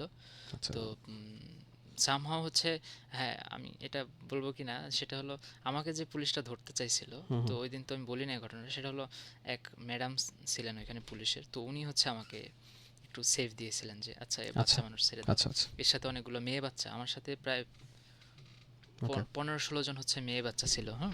হুম, হুম, তো এইজন্য হচ্ছে উনি আমাদের সেফ দিয়েছিল। কিন্তু ওই দিনটা খুবই হচ্ছে হুম, ভয়ের ছিল আমার জন্য। হুম, হুম। মানে আমি যখন এরকম হাত উঁচু করে যাচ্ছিলাম তখন মনে হচ্ছে এখন যদি আমাকে গ্রেপ্তার করে তাহলে আমার শেষ। মানে আমাকে কেউ ছাড়াতেও যাবে না এমন একটা অবস্থা। হ্যাঁ? তো পরের দিন বিকালে হচ্ছে ওই ঝামেলাটা লাগে। হুম, হুম, তো আমাকে যে পুলিশটা হচ্ছে ধমকাইতেছিল, হুম, হুম, তো ফেসটা আমি এখনো করে রাখছি। তো পরবর্তীতে দেখা গেছে উনি ওই দিন ঝামেলা লাগছে ওই দিন মানে এ, সাক্ষাৎকার দিছে পরের দিন যে উনি হচ্ছে এই ড্রেনে পড়ে গেছে। ড্রেনে পড়ে যে একটা এরকম ড্রেনের যে থাকে না ওপেনিং থাকে, তো হুম, এক হুম। ওপেনিং থেকে পরে লুকাইছে ওর মধ্যে থেকে তারপর সন্ধ্যার পর অন্য ওপেনিং দিয়ে গিয়ে বের হয়েছে। তো ওইটা একটা স্যাটিসফ্যাকশনের জায়গা ছিল। যে বুঝতে যাক পেরেছি। কিছুটা পরিণতি পাইছে আমি। তো ওর পরে মানে পুলিশ আমাদের খুলনাতে আর তেমন কোনো করে নাই, কিন্তু থমথমে একটা পরিবেশ ছিল Yes. যে ২ জন মারা এখানে গিয়েছে। এখানে আরেকটা বিষয় আছে মানে জিনিসটা আমি একটু আপনাদের উদ্দেশ্যে একটু উল্লেখ করি। যেমন আসলে কোনো মৃত্যু আসলে কাঙ্ক্ষিত নয়। এবং সেখানে হ্যাঁ, আপনি যখন আপনার দেয়ালে পিঠ থেকে যাবে, যখন আপনাকে কেউ হত্যা করার উদ্দেশ্যে গুলি ছুড়ছে, হুম। আ তখন আপনি কি তখন মানবতা বা তখন কি আপনি আসলে উদারতা মানে এই বিষয়গুলো আপনার না এটা আসলে কি মানে আসলে আমিও যদি বলি একটু, হুম, হুম, আমি আসলে চোখের সামনে যখন দেখছি আমার ভাই গুলিবিদ্ধ, হুম, মানে আমরা তো কোনো অস্ত্র নিয়ে যাইনি, হুম, আমাদের হাতে বেশি হলে একটা বাঁশের লাঠি থাকতো বা হচ্ছে এমনি কাঠের কোনো একটা হুম, হুম, হুম। সামথিং কিছু একটা নিতাম আমরা। কিন্তু ওইটা তো কোনো মানে উইপন বলা যায় না। ইয়েস, কিন্তু আমাদের বিপরীতে তারা দাঁড়িয়ে যে সাজসজ্জা এবং যে অ্যাগ্রেসিভনেস দেখাইছে, এটার প্রতি কেমন জানি একটা মানে আক্রোশ তৈরি হয়ে গেছে ইয়েস, ইনস্ট্যান্ট মাঠে ইয়েস। দাঁড়িয়ে। এবং সো আরেকটা বিষয় হচ্ছে আপনাদের যদি কেউ বলে যে আইন হাতে তুলে নেওয়া অন্যায়। হ্যাঁ, কিন্তু হ্যাঁ, এখানে আইনটা যেখানে থাকে সে আইনের মানুষই অন্যায়ভাবে আক্রমণ করছে। হ্যাঁ, তাহলে হ্যাঁ, আপনি আইনের বিচারটা দেওয়ার জায়গাটা তো আর সেখানে থাকলো না। থাকলো না, তো সেদিক থেকে তো তখন আর আইনের কথাটা আসে না। আসে না। সো তখন তো আসলে হ্যাঁ, আইন ওই সিস্টেমটাই ইয়েস। কলাপস করেছে। বাট আরেকটা বিষয় হচ্ছে হয় কি যে যেমন হচ্ছে কাউকে টার্গেট করতে গিয়ে, হুম, হ্যাঁ? অন্য একজন কিন্তু অনেক সময় গুলিবিদ্ধ হয়েছে। হয় হুম, না? হুম, হয়তো। তো ঠিক তেমনি পুলিশ এখানে যারা ছিলেন দায়িত্বরত সবার মধ্যেই যে আসলে আক্রোশ ছিল ব্যাপারটা এরকম না, নয়। না, না। অনেকে আমাদের হ্যাঁ, বাঁচাইছে। আমি যেমন বললাম ওই হ্যাঁ, ম্যাম হ্যাঁ। কিন্তু আমাদের বাঁচিয়ে দেওয়ার ইয়েস। চেষ্টা করছে। কিন্তু এই রোশানলি কিন্তু অনেককেই পড়তে হয়েছে। অনেকে পড়তে হয়েছে। দেখা গেছে যে তার এবং আরো জব একটা সে বিষয় বাঁচাবে না আসলে কি করবে একটা দোটানার মধ্যে। বাট মন ছিল। থেকে ওটা আসতেছেও না। তাদের উপর চাপ ছিল। হ্যাঁ, অবভিয়াসলি তাদের উপর চাপ ছিল, প্রেশার অনেক ছিল। প্রেশার ছিল। ডেফিনিটলি। এবং সবচাইতে বড় ফ্যাক্টর যেটা সেটা হলো অনলাইন। সেটা হলো আমি যখন দেখি ঢাকায় একটা আহত বাচ্চার উপর গাড়ি উঠায় দেওয়া হচ্ছে, হ্যাঁ, তো ওই সেন্সগুলো তো আমরা দেখছি এবং ওইটা আমার সামনে তাদেরই কেউ একজন দাঁড়ানো, তো সে তো তাদের প্রতিনিধি হিসেবে আমার সাইকোলজিক্যালি তখন এটাই কাজ সাইকোলজিক্যালি করে। একটা করে। তো ইয়েস, এইটা একটা কারণ ছিল। ট্রু। তো সব পুলিশ অবশ্যই খারাপ ছিল না, আমরা নিজে দেখছি আমাদের যে খুলনার যে দায়িত্ব ডিসি ছিল তার ভালো আচরণের জন্যই খুলনার সংঘর্ষ হয় নাই, এটা আমরা তখনও স্বীকার করতাম। এটা ট্রু। তো একদিন সংঘর্ষ হয়েছে, ওটা একরকম ভুল বুঝেছিল, পরে বোঝা গেছে।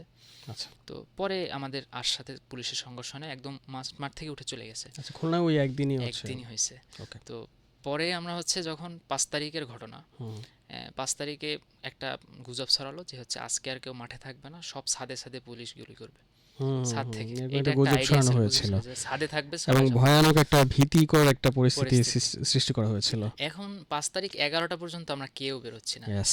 মানে দেখতেছি কি হচ্ছে আসলে হচ্ছে কি, দেখি ঢাকা ফাঁকা, কোনো কিছু হচ্ছে না।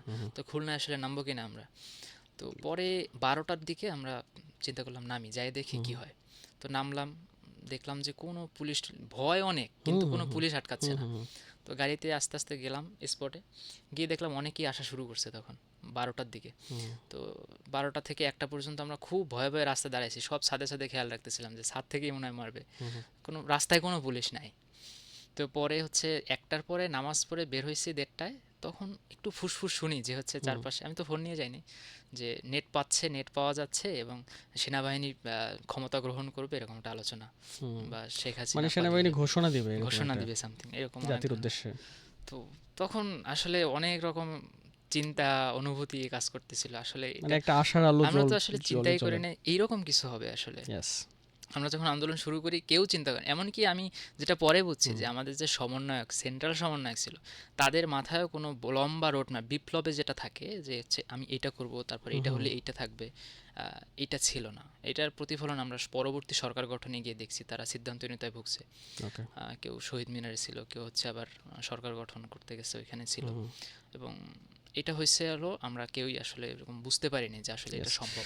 এখানে আসলে মানে এই জিনিসটা ক্লিয়ার, আমি দর্শক এবং হচ্ছে শ্রোতা যারা আছেন তাদের উদ্দেশ্যে আসলে বলতে চাই যে উনি যেহেতু একদম উনি নিজেই আসলে জুলাই যোদ্ধা ছিলেন একজন, এবং সেদিক থেকে ব্যক্তিগতভাবে আমিও আমারটা বলতে চাই যে আমিও সেখানে যেহেতু ছিলাম, যেমনটা বলছিল যে 11টা পর্যন্ত কিন্তু তখনও বোঝা যায়নি 5 তারিখ, কিন্তু আমি সেদিন আমার যতটুকু মনে পড়ে 9:45টায় আমি বাসা থেকে বের হয়েছিলাম, তখন শান্তিনগর মোড়ে কিন্তু একটা কেউ বিশাল রোডে দেখা যায়নি। বিশাল ব্লকেট ছিল শান্তিনগর মোড়ে, এবং আমি হচ্ছে ওই যে এক আন্টি বললো, দেন হচ্ছে ভেতর দিয়ে সিদ্ধেশ্বরী দিয়ে ওই দিক দিয়ে ভেতর দিয়ে যাচ্ছিলাম। তো যাই হোক, বিষয়টা হচ্ছে এটাই, মানে আমি আজকে একটা জিনিস ক্লিয়ার করতে চাই, এখানে আসলে একক মাস্টার মাইন্ড কেউ নয়, কেউ না। এটা ট্রু। এবং এখানে প্রত্যেকটা মানুষ আসলে এটা ন্যাচারাল একটা ফিল, দাবানলের মতো আসলে সেটা জ্বলে উঠেছিল সবার মধ্যে এবং এটা ছড়িয়ে গিয়েছিল। এবং আরেকটা বিষয় আমরা দেখেছি যে অনেকেই সাধারণ শিক্ষার্থীরা বলেছিলেন যে আপনারা যারা রাজনৈতিক মতাদর্শের আছেন আপনারা দয়া করে আপনারা আমাদের এই আন্দোলনকে প্রশ্নবিদ্ধ করবেন না, যদি আসতেই হয় আপনারা আপনাদের রাজনৈতিক ব্যানার রেখে সাধারণ মানুষ হিসেবে আপনাদের আমাদের সাথে জয়েন করেন। এবং ওই সময়ে আওয়ামী লীগ ছাড়া অন্যান্য যে রাজনৈতিক মতাদর্শের লোক ছিল তারা কিন্তু ঠিক সেই কাজটাই করেছিল, এটা আমাদের স্বীকার করতে হবে।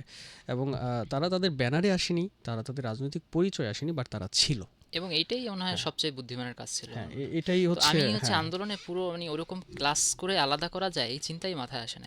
আমরা যখন আন্দোলন করতাম দেখতাম বাসার ছাদ থেকে ঠান্ডা পানি পড়তো, তারপর হচ্ছে লাঠি না থাকলে লাঠি পড়তো, হ্যাঁ। তারপর হচ্ছে একদিন একটা আঙ্কেল হচ্ছে, আমি হচ্ছে একটা দলের দায়িত্বে ছিলাম, ছোট বাচ্চারা মেয়ে ছিল, স্কুলের মেয়েরা ছিল আমার দায়িত্বে, আর এক আন্টি ছিল। পরে হচ্ছে এক আঙ্কেল আসলো, এসে 2000 টাকা দিয়ে বললো, বাবা আমরা তো থাকতে পারতেছি না, তো তোমরা হচ্ছে এটা দিয়ে কিছু দুপুরে খেয়ে নিও। তো আমার জাস্ট মনে হলো যে হচ্ছে এই মানুষটা আসলে কি চায়, তার স্বপ্নটা কি আসলে, মানে দিয়ে গেল। এবং আন্দোলনের পরে যখন আমি ওটা চিন্তা করছি তখন মনে হয়েছে আসলে তার রাজনৈতিক পরিচয় বলে কিছু ছিল তখন, হয়তো সে কোনো একটা দলের হয়েই ছিল, তাই না? তো আমার মাথাতে তখন এটা আসে নাই। তো সকলের চিন্তা একরকম, ওইটা ছিল একটা চেতনা যে কি হবে জানি না, কিন্তু আমাকে যাইতে হবে। তো আবার তারপর হচ্ছে আপনাদের ওই যে আগে আগে একটা স্পার্ক হয়ে গেছিল যে পানি লাগবে পানি, যমুনা টিভির টক শোটা খুবই মানুষকে নাড়া দিয়েছে, একদম আমি নিজে যেটা উপলব্ধি করেছি। হ্যাঁ, সো মানুষ আসলে কি হবে না হবে, কি পরিচয়, কে কি, এটা না ভেবে জাস্ট বাচ্চাদের সাথে যাইতে হবে, এর একটা এন্ড দরকার, এইটাই নিয়ে। আমি যদি আপনাকে জিজ্ঞেস করি যে আসলে এই আন্দোলনের শুরুটা যেমনটা আপনি বললেন শুরুটা আসলে এরকম ছিল না না এবং আপনাদের কারো মাথায় এরকম ছিল না। তো তার মানে বিষয়টা হচ্ছে সরকার নামিয়ে ফেলতে হবে এই ইন্টেনশন নিয়ে কেউ আন্দোলন শুরু না করেনি না এবং পরবর্তীতে সরকারের বিভিন্ন কার্যকলাপের মাধ্যমে আন্দোলনটা আসলে এরকম পর্যায়ে যায়। হ্যাঁ হ্যাঁ তো এটা আসলে তারই কর্মফল। এবং আরেকটা বিষয় আমি জানতে চাই আপনার কাছ থেকে, যেহেতু আপনি শুরুটা কেমন সেটা বললেন, এখন আমি শেষটাতে আসতে চাই যে এই আন্দোলনের পর মানে আপনার কাছে কি মনে হয় যে মানে এই আন্দোলনের প্রাপ্তি কি? আছে না যে আমার আচ্ছা এই আন্দোলনের পর এত কিছুর পর এত মানুষের রক্ত দেওয়ার পর দিন শেষে এইটা আমার প্রাপ্তি, এটা আমি পেয়েছি, মানে এই প্রাপ্তিটুকু কি? আচ্ছা এটা আসলে ওরকম বললে আহ, এটা আসলে জুলাইটা একটা চেতনাই বলা যায়। হুম, কিসের চেতনা ধরেন আহ, নিজের অধিকার হুম, প্রতিষ্ঠা করার চেতনা, সন্তানের সুন্দর ভবিষ্যতের চেতনা। আমাদের শুরুই হইতেছিল কোটা কোটা নিয়ে, তাই না? yes, তো সুন্দর ভবিষ্যতের একটা চেতনা, তারপর হচ্ছে সুন্দরভাবে বাঁচা। সবচেয়ে বেশি যেটা আমি মনে করি বাক স্বাধীনতা আমাদের মোটেই ছিল না। ভালো একটা পোস্ট দিতে পারতাম না। আপনার যেটা বললেন যে একাপু জাস্ট একটা কলম লেখার জন্য জেলে যাইতে হচ্ছে, একাডেমিক ক্যারিয়ার ধ্বংস হয়ে গেছে। সো এই জায়গাটা থেকে মানুষ যে কোনোভাবে বের হয়ে আসতে চাইছে ছিঁড়ে টিরে। yes, হ্যাঁ, এইটাই সবচেয়ে বড় একটা চেতনা কাজ করছে okay, যে ই করব। তো পাওয়া না পাওয়ার তো অনেক কিছুই আছে, কিছু পেয়েছে কিছু হুম, পায়নি। হুম, সবচেয়ে কষ্টের হলো যারা পরিবারের সদস্যকে হারিয়েছে, হ্যাঁ, yes, definitely, তাদের এই ক্ষতটা কোনোদিন পূরণ হবে না। পূরণ আসলে হবে না, তারাই হয়তো এখন চিন্তা করতেছে আসলে আমি কি পাইলাম। হয়তো কিছু টাকা পয়সা পেয়েছে সরকার থেকে বা কিছু পাইছে কিনা হুম, হুম, জানি না। হয়তো অনেকের লিস্টও হয় নাই। yes, ঠিক আছে, এরকম আছে। তো যেমনটা এটা আপনি বললেন, আপনি নিজেও বললেন হ্যাঁ যে আমি আপনার নিজে হচ্ছে হয়তো খুলনায় আপনার একটা মানে হ্যাঁ হ্যাঁ হ্যাঁ লিস্ট আছে আঞ্চলিক, কিন্তু আপনার হচ্ছে জুলাই যোদ্ধাদের না যে না ওইটা সরকারি লিস্ট করা হয় সেখানে এটা আপনার আবেদন নামও করার নেই, জন্য তাই না? ফর্ম দিয়েছিল সব জায়গায়, কিন্তু হুম, এটা হুম, আমি আবেদন করিনি। আচ্ছা, তো হচ্ছে পরে যেটা বললাম যে সেটার পাওয়া না পাওয়া আসলে ওই সময় যে স্বপ্নটা আমরা লালন করতাম, এইটা এই ২ বছর পার হয়ে যাওয়ার পরে আজকে যখন আমি রাস্তা থেকে আসতেছি দেখি রাস্তা ফাঁকা, মনে হচ্ছে যে আমার কোনো একটা বন্ধ। পাশ থেকে একজন জিজ্ঞেস আজকে কিসের বন্ধ, মানে আমরা ওইটা হুম, ব্যস্ততায় কেমন জানি ওই চেতনাটা হারাই ফেলছি, ইয়েস, বা যে স্বপ্ন নিয়ে আমরা শুরু করছিলাম ওই স্বপ্নটা ফিকে হয়ে গেছে আমাদের কাছে। একদম, তো সবচেয়ে বেশি সাফার যারা করতেছে এখন সেটা হলো যারা আহত হয়েছে বেঁচে আছে। এরা অনেকে দেখা যাচ্ছে যে চিকিৎসাটা ঠিকমতো হচ্ছে না। আমরা গ্রেডিং আছে দেখবেন আহত হওয়ার, যে এ হুম, গ্রেড বি গ্রেড, হ্যাঁ ১ নম্বর ২ নম্বর। তো অনেকে দেখা যাচ্ছে যার এ গ্রেডের চিকিৎসা দরকার সে সি গ্রেডে নিবন্ধিত হয়ে আছে, তার জন্য হুম, কি একটা সাফারিংস। আমি নিজে দেখছি আমাদের এলাকায় অনেক ভাইরা হচ্ছে আহত আছে, তাদের এই গ্রেডিং নিয়ে সমস্যা, ২টা চোখ চলে গেছে। আমাদের কলেজের এক ফ্রেন্ড শাফিল খান, হুম, ওর একটা চোখ এখনও নষ্ট। তারপরে হচ্ছে তো এই যে তারপরে মানে উন্নত বিশ্বে এটা হতো, বাংলাদেশে হয় না। এই যে একটা মাস হলো, হুম, ট্র্যাজেডি হলো, আমি হুম, হুম, বলবো ট্র্যাজেডির পরে যারা মানে নিজের ফ্রেন্ড কোলে মারা গেছে, তারপরে হচ্ছে সন্তান মারা গেছে। হুম, তো এই যে একটা ট্রমা, এটাকে মেডিকেলের ভাষায় পোস্ট ট্রমাটিক স্ট্রেস সিনড্রোম বলে। সো এইটা নিয়ে কিন্তু কোনো জায়গায় বাংলাদেশে কাজ হয়নি। হয়তো যারা আহত হয়েছে তারা চিকিৎসা ওকে, পাচ্ছে বা সামথিং কিছু, কিন্তু এই ট্রমাটা কিন্তু এখনও আছে মানুষের মধ্যে। ইয়েস, হ্যাঁ, এবং কেমন জানি একটা ভয় কাজ করে অথবা অতিরিক্ত সাহস কাজ করে মানুষের মধ্যে। সো এই ট্রমাটা নিয়ে আসলে আমার মনে হয় যারা পরিবার মারা গেছে তাদের কাউন্সেলিং করার দরকার আছে একটা সরকার যদি চাইলে। আর সবচেয়ে বড় জিনিসটা আমি মনে করি সেটা হলো যারা আহত হয়েছে তাদের জন্য আজীবন একটা তহবিল করে দেওয়া উচিত, বা হচ্ছে ফ্রি চিকিৎসা ব্যবস্থা, কার্ড সিস্টেম করে দেওয়া ইয়েস, উচিত, হ্যাঁ আজীবন। ডিজার্ভ করে এটা তারা, তাদের জন্য মানে জুলাই থেকে আমি কি পাইলাম না পাইলাম ওই হিসাব এখন আমি আর করতে চাই না। আমি চাই যারা সাফারিং ওকে, মধ্যে দিয়ে যাচ্ছে ওকে, তারা যাতে অন্তত মানে ওকে, একটু ফেসিলিট করতে পারে বা নিজের জীবনটা নিয়ে যতটুকু হুম, সহজ হুম। করা যায় তারপরে এটা। আমি একটু মানে স্পেসিফিকভাবে একটু আসলে জায়গাটা বের করতেই চাই, কারণ হচ্ছে যেমনটা আপনি মেনশন করছিলেন যে বাক স্বাধীনতার জায়গাটা হুম মানে হুম ব্যাপক করে মানুষ চাচ্ছিল এটা ভেঙে চুরে বের হুম হই হুম এই জায়গাটা থেকে। তো সেদিক থেকে আগের সময়টার আর এখন সময়টার তফাৎটা কেমন দেখতে পান? এটা তফাৎ বলতে আসলে বাক স্বাধীনতা, আমরা যে জুলাই পরবর্তী যে বাক স্বাধীনতা, হ্যাঁ, এটা অবশ্যই মানুষ উপভোগ করছে। যে যেরকম পারে কথা বলছে এটা হুম, হুম, আমরা হুম, নিজেও উপভোগ করছি। ইয়েস, কিন্তু ধীরে ধীরে মানে একটা জিনিস আমি বলি, সেটা হলো আমি বলছি বড় হুম, ভাইকে, হুম, মানে তো হুম, সে বলছে যে তুই একটা কাজ কর, যে এই ২ বছর বা ১.৫ বছর পরে আমাকে বলছে যে একটা কাজ কর, যে আমাদের যে ফেসবুক পোস্টগুলো আছে বা হচ্ছে অ্যাক্টিভিটিস আমরা যে কথা বলি, এটা এখন যেরকম উপভোগ করো কিছুদিন পরে এটা হয়তো থাকবে না। হ্যাঁ এবং সময় চেঞ্জ হতে কোনো সময় লাগে না। হুম তো যে কোনো দল যে কোনোভাবে চেঞ্জ হয়ে যেতে পারে, হুম রাজনৈতিক হুম কোনো শত্রু মিত্র নাই, হুম যে যে কারোর বন্ধু হয়ে যেতে পারে। সো আমার মনে হয় এই অ্যাক্টিভিজম যা হয়েছে, বিপ্লব করছে, ভালো হয়েছে। তো এখন ওইটা বন্ধ কর, বা হচ্ছে এই পোস্টটা অনলিমি করে রাখ, বা হচ্ছে এইটা হরায় রাখ। তখন আমার আবার মনে হয়েছে যে তাহলে আমি যে জন্য বিপ্লবটা করলাম, যে ভয়টা কাটানোর জন্য, সে ভয়টা আসলে যায় নাই।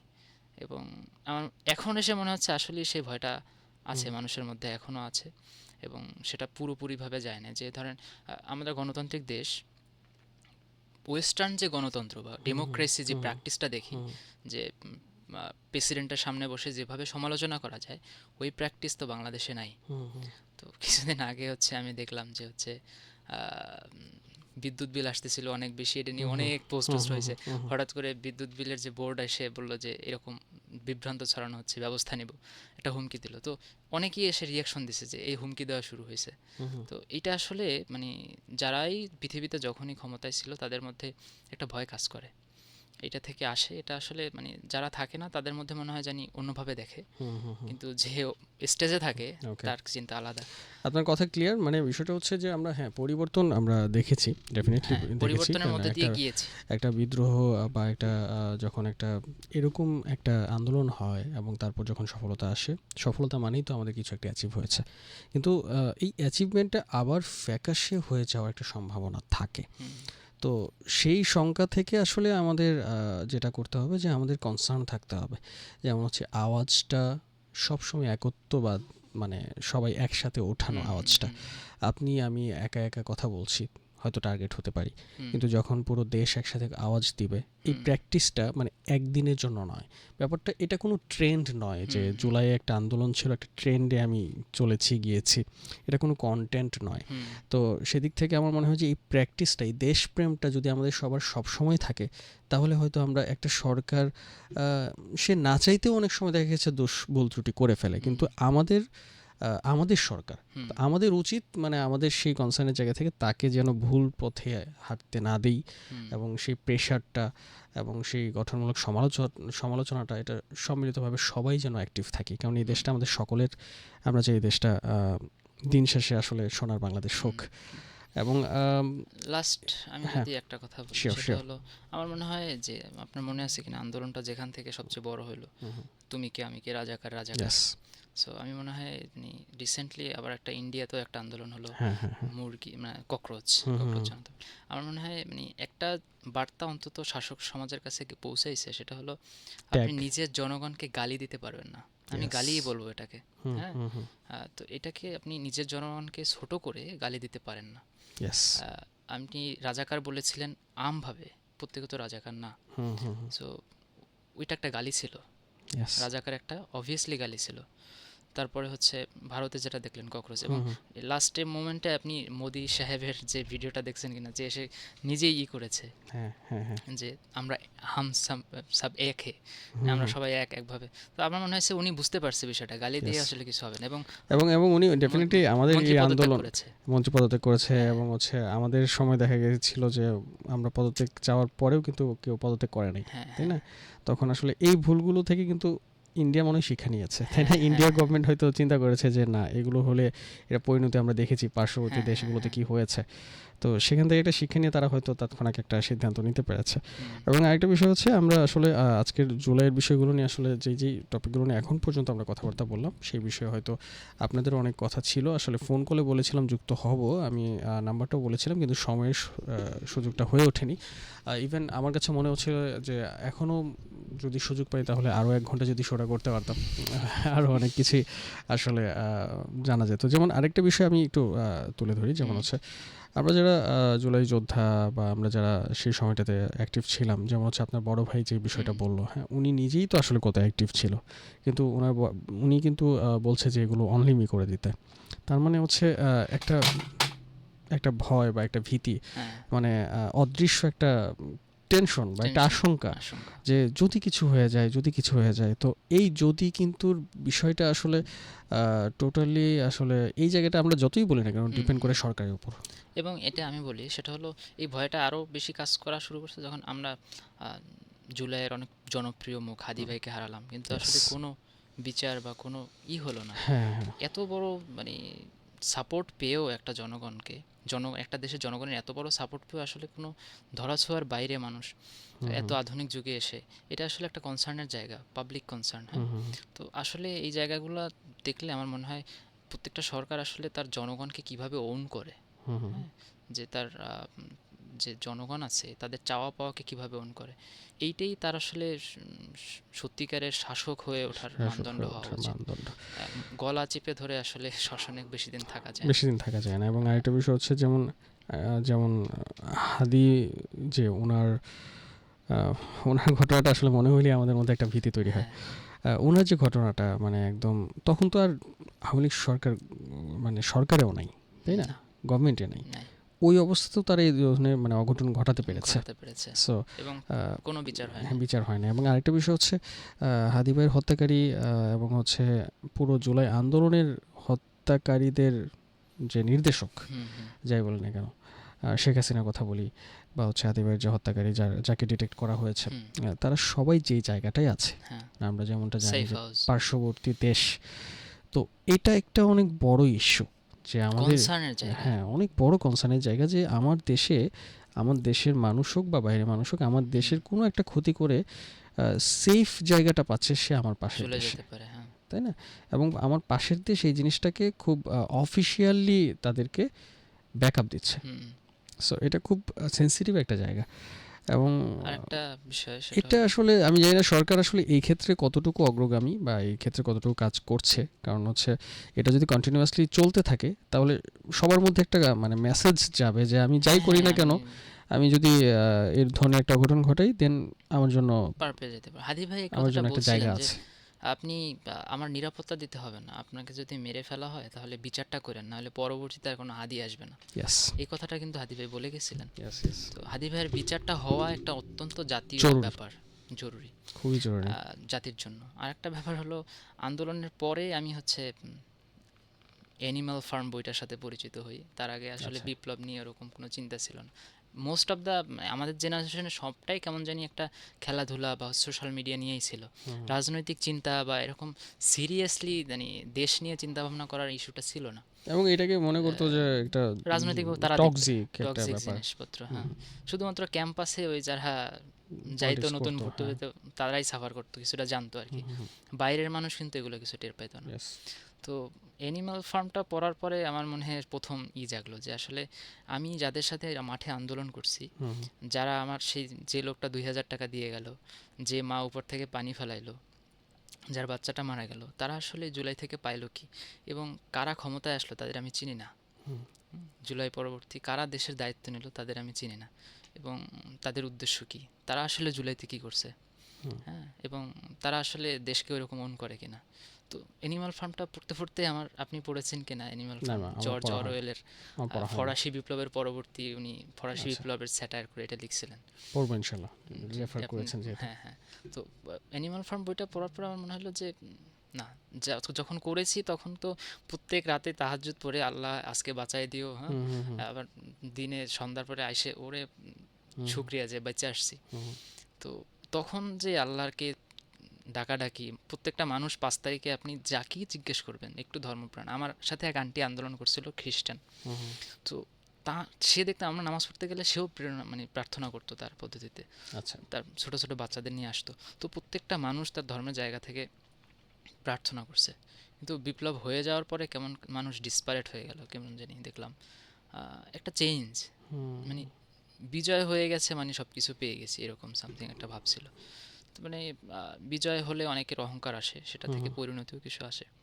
তো আমার মনে হয় বিপ্লবটা ওরকম, প্রত্যেকটা পৃথিবীতে যত বিপ্লব হয়েছে সবই কিছু না কিছু বেহাত হয়েছে, হুম, হুম। হ্যাঁ।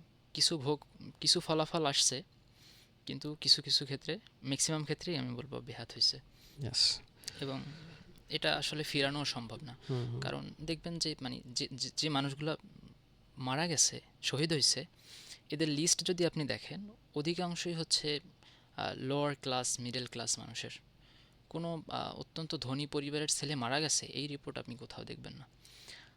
তো আমার মনে হয় এদের দেশের প্রতি দেশপ্রেমটা বেশি, এরা দেশকে ওরকমভাবে ওন করে। আসলে আমরা যে স্লোগান দিই জ্বালাও পোড়াও আগুন জাগাও আগুন লাগাও, আসলে আমরা ওইরকম আগুন লাগাও বলতে সেই আগুন লাগায় না। আমরা দেশকে ভালোবাসি, আমরা চাই যে বিদ্যমান যে জুলুমের সিস্টেমটা আছে এইটাতে আগুন লাগাও, এর উপর নতুন একটা স্বপ্ন গড়ে তোলো। এইটাই আসলে আমরা আগুন লাগাতে চাইছিলাম। আসলে কোনোভাবেই আমি পরবর্তীতে বিপ্লব নিয়ে পড়াশোনা করছি, দেখছি হুম, যে হুম, যত আগুন লাগিয়ে জ্বালাও পোড়াও করে ধ্বংস করা হয়েছে জুলুমকে, হুম, হুম। আবার নতুন একটা জুলুমের স্বরূপ এসে দাঁড়াইছে। তো মানুষ কেন জানি একটা লুপে আটকানো, হ্যাঁ? Yes. এটা আসলে হয় কি, ওই একটা কথা আছে না, একটা প্রজন্ম দুইবার বিপ্লব করে না। হুম, একটা হুম। কথা আছে যে একটা প্রজন্ম দুইবার বিপ্লবে অংশ একটা নেয় না, প্রজন্ম, হ্যাঁ, অভ্যুত্থানে। হ্যাঁ, হ্যাঁ। হয়তো এটা জেনজির মাধ্যমে আর হবে জেনজির না, হয়তো হবে অন্য না, কোনো অন্য কোনো। প্রজন্ম হয়তো কারণ আবার। তারা একটা মানে শুরু থেকে শেষ পর্যন্ত পরিণতি দেখছে, হুম, হুম, রেজাল্ট জানে, হুম, হ্যাঁ। হুম, হুম। সো ওই আগ্রহটা তাদের মধ্যে থাকবে না, Yes. কারণ তারা তো স্বপ্ন যা ছিল তা পায়নি। So Yes. ভয় থাকে তাদের মধ্যে, হয়তো আমি আবার প্রতারিত হব। ওকে। আমি শেষ করার আগে যদি আমি আপনাকে আরেকবার, যেহেতু অলরেডি আমরা অনেকটা সময় পার করে ফেলেছি, কিন্তু একটা বিষয় আসলে মানে জানতেই চাই, যেটা হচ্ছে যে এই যে এত চড়া উতরাও পার হয়ে আমরা এত কিছু করলাম, হ্যাঁ, কিছু হারিয়েছি, কিছু পেয়েছি, পাওয়ার জায়গাটাও হয়তো খুব যে বেশি তা নয়, হুম। কিন্তু কিছু তো পেয়েছি। কিন্তু আমি যদি আপনাকে জিজ্ঞেস করি একজন জুলাই যোদ্ধা হিসেবে আপনার আসলে প্রত্যাশা বা ভবিষ্যৎ স্বপ্ন, মানে আফটার জুলাই, আজকে ২ বছর, হুম, তাই না? 2 বছর হয়ে গেল। ২ বছর পর এসে আপনি যদি ভবিষ্যৎটাকে এই মুহূর্তে দেখেন, আপনি আসলে কেমন ভবিষ্যৎ চান বা কেমনটা দেখেন? হ্যাঁ, ফিউচারটা আসলে বাংলাদেশের কীরকম আপনি দেখতে চান, আমার আপনার মনে হয় আশাটা, স্বপ্নটা? বাংলাদেশে মানে 2-3টা জায়গায় যদি ঠিক থাকে, বাংলাদেশের মানুষ খুবই শান্তিপ্রিয় এবং কোনো ঝামেলা করবে না তারা। হুম, মনের মধ্যে আক্ষেপও থাকবে না। সেটা হলো, আপনি দেশের সার্বভৌমত্বের প্রশ্নে একেবারে জিরো টলারেন্স থাকেন। yes. কোনো রকম সাপ্রেশন বাহিরের, এটা বোল্ডলি মোকাবেলা করলে জনগণ না খেয়ে থাকলেও আপনাকে সাপোর্ট দেবে। মানুষের মনের মধ্যে একটা চাওয়া। আর একটা হলো আপনার বাক স্বাধীনতা। মানুষ বলতে চায় আসলে, এবং আমাদের এখন সবার অ্যাক্সেস আছে, ফেসবুক হুম, আছে। মানুষের টেন্ডেন্সি হলো হুম, বলতে হুম, চাওয়া, হ্যাঁ। শুনতে চাওয়ার মানুষ খুব কম। তো আপনি যদি সে বলতে চাওয়া মানুষদের গলা টিপে ধরেন, সামহাও ভয় দেখান, হুম, তাহলে আস্তে আস্তে আস্তে আস্তে এটা ঘৃণায় পরিণত হয়। এই ঘৃণাটা খুবই খারাপ, এবং সেটা আমরা দেখছি লাস্ট yes. বিপ্লবে। সো এই জায়গাটা যদি আমরা স্বাধীনতা দিতে পারি, উদার হইতে পারি, যে তুমি যাই বলো আমি ওকে শুনতে রাজি আছি, হুম, এইভাবে কাজ করতে রাজি আছি, এটা একটা। আর একটা হলো আমাদের ডেইলি নিড যেগুলো আছে, এগুলো ধরো এই যে মানে প্রত্যেকটা আন্দোলন দেখবেন শুরু হয় ছোট ছোট জায়গা থেকে। হুম, হুম, দ্রব্যমূল্য বৃদ্ধি, এই বিদ্যুতের বিল বৃদ্ধি, তারপর হচ্ছে আপনার ধরেন জ্বালানির দাম বৃদ্ধি, প্রত্যেকটা শিক্ষা ব্যবস্থার ঝামেলা, এখানে আস্তে আস্তে আস্তে আস্তে বিষয়টা অনেক বড় হয়ে যায়। তো এই মৌলিক চাহিদাগুলো যদি প্রপার ওয়েতে রান করা যায়, তাহলে মোটামুটি সিঙ্গাপুরকে দেখেন, ওখানেও স্বৈরাচার চলে, হুম, কাতারে স্বৈরাচার চলে, সেটা নিয়ে তো কোনো মাথা ব্যথা নেই। কিন্তু তারা ওই কিছু বেসিক জিনিসগুলোকে ভালোভাবে ফাংশন করতে পারে, রান করতে পারে। কিন্তু আমাদের এই থার্ড ওয়ার্ল্ড কান্ট্রিতে দেখা যায় কি, এই জিনিসটা ওইরকম হুম, রান করে না। দ্যাটস ওয়াই দেখা যায় আমরা ডেমোক্রেসির জন্য যুদ্ধ করি, কিন্তু হুম, হুম। ওয়েস্টার্ন কান্ট্রির ডেমোক্রেসির যে সুফলগুলো, ওইটা আমরা কোনোদিন ভোগ করতে পারি না। ওকে। এটা হচ্ছে মানে আমার কাছে মনে হয় যে গভর্নমেন্টের দিকে যদি আমি আসলে প্রশ্নগুলো ছুড়ি, মানে বা এই উত্তরগুলো যেগুলো পেলাম, এগুলো আসলে সরকার দলীয় লোক বা তাদের জন্য অনেক বেশি কনসার্ন হওয়ার জায়গা এগুলো। আর জুলাই থেকে পাওয়া বলতে এবং আমি আগেই বলেছি হুম, যে হুম, আহত যারা আছে, যারা মারা গেছে, আল্লাহ তাদের হুম, সম্মানিত করুন। যারা বেঁচে আছে, আপনারা রাজনৈতিকভাবে অনেক ধরনের সমঝোতা হোক, বিরোধিতা হোক, মারামারি হোক করেন, অসুবিধা নেই, এটা জনগণ ফিরাতেও পারবে না। কিন্তু যারা আপনাদের এই প্লটটা তৈরি করে দিছে, হুম। আপনাদের খারাপ সময় থেকে ভালো সময় এনে দেওয়ার যারা হচ্ছে অগ্রণী ভূমিকা। অগ্রণী ভূমিকা পালন করছে, তারা অন্তত যেন ভালো থাকে। আপনারা ইয়েস। মারামারি করেন, কিন্তু এই জায়গাটায় এক থাকেন। এবং আরেকটা বিষয়, সেটা হলো রাজনৈতিক দ্বন্দ্ব থাকবে, বিরোধিতা থাকবে, পার্লামেন্ট যেহেতু আছে, একটা পক্ষ দল একটা বিরোধী দল থাকবে। কিন্তু আমরা যদি যে আমাদের কমন শত্রু তার বিরুদ্ধে এক না থাকি, তাহলে হচ্ছে মানে ওই দুর্বলরাই মারা খাবে আবার। হুম, হুম, হুম। যারা শহীদ হয়েছে, যে শ্রেণী শহীদ হয়েছে, এরাই এসে মার খাবে। এই এলিট শ্রেণী যারা এখন ক্ষমতা নিয়েই আছে, এদের কোনো ক্ষতি হবে না। True. তো এইটা আপনারা আসলে কাদের বলি বানাচ্ছেন, এটা কনসার্ন হওয়া উচিত আমার মনে হয়। ওকে। আর শহীদ যারা হয়েছে তাদের তো হয়েছে, আর যারা আহত হয়েছে তাদের ব্যাপারে রাষ্ট্রীয়ভাবে স্থায়ীভাবে একটা বন্দোবস্ত করা ওকে। উচিত। আচ্ছা। আমার এটা খুব বেশি কঠিন না, চাইলেই পারে। ইয়েস। এটা এটা এটা আমার খুব ডেফিনেটলি। খারাপ লাগে যখন দেখি যে জুলাইয়ের বিভিন্ন সংগঠনের 5 মাস বেতন বাকি, তারপর হচ্ছে চিকিৎসা হচ্ছে না। খুবই খারাপ লাগে এগুলা, যে এটা তারা আসলে হ্যাঁ, পাইলো কি, তাদের পরিবারের মাইন্ডসেটটা যদি কেউ একটু একবার দেখতে পারতো।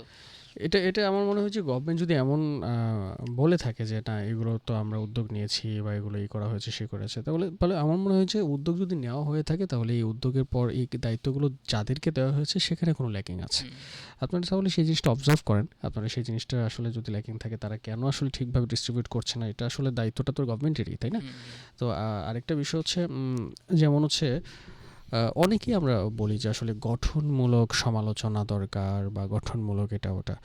আসলে এখন আমি যে কথাগুলো বলছি, ইভেন সত্যিকার অর্থে আমি একজন আরজে হিসেবে, আমি একজন উপস্থাপক হিসেবে আজকে আমি যেভাবে মন খুলে কথা বলছি, আমি আমার কথাগুলো ব্যক্ত করতে হুম। পারছি। এটাও এই প্ল্যাটফর্মটা কিন্তু ছিল না একটা সময়, না ছিল তাই না, না? মোটেই একদমই ছিল ছিল না। না। যেমন আমি এই যে সরাসরি গভর্নমেন্টের কাছে আমি আবদার জানাতে পারছি বা আমি পরামর্শ বা কথা বলতে পারছি, গভর্নমেন্টের অ্যাক্টিভিটিস নিয়ে কথা বলতে পারছি, পরামর্শ করতে পারছি। তো এটা একজন গেস্ট হিসেবে বা একজন হোস্ট হিসেবে আমরা সবাই কিন্তু বলতে হুম, পারছি। কিন্তু এই আরেকটা বিষয় হচ্ছে, যেমন আমি আজকে এই হোস্টের জায়গা থেকে আমি যেভাবে কথা বলছি, ডেফিনিটলি আজকে একজন দিনমজুর বা অন্য একটা খেটে খাওয়া মানুষ সে এই ল্যাঙ্গুয়েজে বা এই অ্যাকসেন্সে কথা বলবে না, বলবে না। তাই না? তার একটা আলাদা ভাষা আছে। ঠিক তেমনি আরেকটা রাজনৈতিক লোক সে হয়তো ওইভাবে বলবে না। কারো কথাটা আমার মিষ্ট মনে হতে পারে, কারো কথাটা আমার গালি মনে হতে পারে, হুম, কিন্তু আসলে তার সে কথা বলাটা বন্ধ করে দেওয়া যাবে না। হুম, এটা ঠিক আছে যদি কেউ মানহানিকর মানে কোনো উইদাউট এভিডেন্স কেউ যদি ইন্টেনশনালি হুম, মানহানি হুম, হুম। করে কিছু করে, সেক্ষেত্রে সেটা নিয়ে অ্যাকশনও যাওয়া যেতে পারে, কিন্তু সেটাও একটা লিমিটেশন থাকা উচিত। হ্যাঁ, কারণ হচ্ছে দিন শেষে জনগণ সে আমার দেশের জনগণের উপর আমি আসলে সরকার হিসেবে এমন কিছু করতেই পারি না যেটা আসলে আমার উপর যাই হোক, সব কিছু মিলে আসলে সত্যি কথা বলতে এটাই বলতে চাই যে দিন শেষে আসলে জনগণের বাক স্বাধীনতা, আপনি যে কথাগুলো হুম, বললেন যে বাক স্বাধীনতা, basic need, basic need. Basic need যেগুলো আছে যেমন হচ্ছে জ্বালানি থেকে শুরু করে হুম, আদার্স যে ফ্যাসিলিটি এগুলো, এবং দেশের সার্বভৌমত্ব, সার্বভৌমত্ব। এই জায়গায় কোনো প্রশ্ন হবে না। এই জিনিসগুলো যদি অ্যাটলিস্ট কেউ ঠিক রাখতে পারে তাহলে আমার মনে হয় আমাদের বাংলাদেশে খুব আহামরি কোনো চাওয়া নেই। আমরা রাতারাতি আমরা চাই না সিঙ্গাপুর হয়ে যেতে, সিঙ্গাপুর হয়ে যেতে চায়। আমরা চাই না রাতারাতি আমরা মানে দুবাইয়ের এত বিলাসবহুল হোটেলে থাকবো এরকম। তো যাই হোক সব কিছু মিলে আমরা একটা লাস্ট একটা ফোন করলে যাই, অনেকক্ষণ জি, ধরে জি, যেহেতু জি। কথা বলছি, দেখি এই মুহূর্তে কে আছে আমাদের সাথে। হ্যালো, আসসালামু আলাইকুম, কে আছেন, কোত্থেকে আছেন?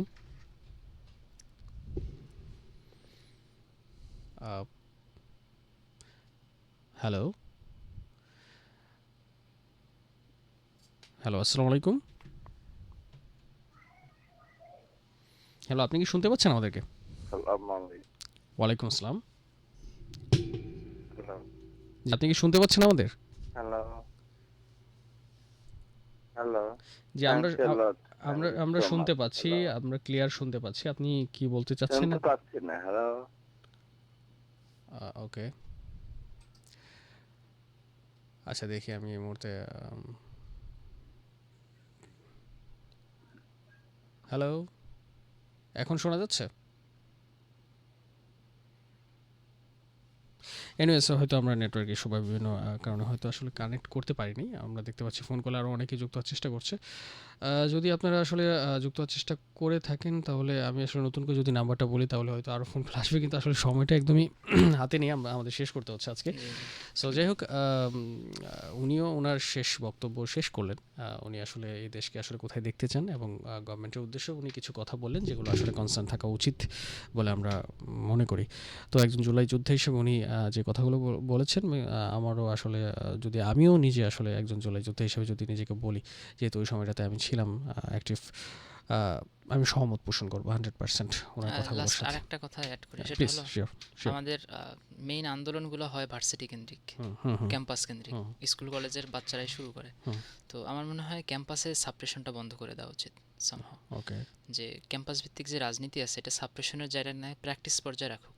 ওকে। আমি এমন বলতেছি না যে টোটালি বাদ দিয়ে দেখ, হুম, ছাত্র রাজনীতি থেকেই তো পরবর্তী নেতা তৈরি হয়। হুম, আর সবাই তো রাজনীতি করতেও আসে না। হুম। সো এমন না হোক যে করতে চায় না তাকে ভুক্তভোগী না করা হোক। ওকে, হ্যাঁ, এই হুম, সাপ্রেশনটা না থাকলে কিন্তু আপনি অনেক একটা স্টেবল পর্যায়ে চলে যেতে পারবেন। ওকে।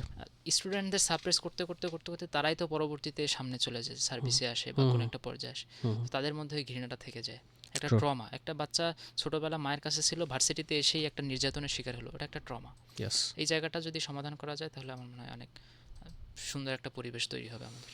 একদম, একদম।